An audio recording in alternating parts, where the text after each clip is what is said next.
আসসালামু আলাইকুম। দেশের নদ নদীগুলোর পানি বৃদ্ধি পাওয়ায় বন্যা পরিস্থিতি ক্রমেই গুরুতর আকার ধারণ করছে।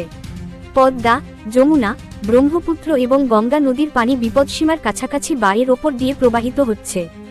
বিশেষ করে উত্তরাঞ্চল ও মধ্যাঞ্চলের নিম্নাঞ্চলগুলোতে পানির চাপ বাড়ছে, যার ফলে ফসলের মাঠ, গ্রামীণ সড়ক এবং বসতবাড়ি তলিয়ে যাচ্ছে। বাংলাদেশের উত্তরাঞ্চলের কুড়িগ্রাম, গাইবান্ধা, লালমনিরহাট, জামালপুর এবং সিরাজগঞ্জে বন্যার বিস্তার বাড়ছে। মধ্যাঞ্চলের মানিকগঞ্জ, মাদারীপুর ও শরীয়তপুরেও পানি ঢুকে পড়েছে। পশ্চিমবঙ্গের মালদা, মুর্শিদাবাদ এবং নদিয়া জেলাতেও গঙ্গা ও তার শাখা নদীগুলো ফুলে উঠছে। বিশেষজ্ঞরা জানাচ্ছেন, পাহাড়ি ঢল এবং টানা বৃষ্টির কারণে আগামী কয়েকদিন পানি বৃদ্ধি অব্যাহত থাকতে পারে। এর ফলে নতুন নতুন এলাকা প্লাবিত হওয়ার সম্ভাবনা রয়েছে।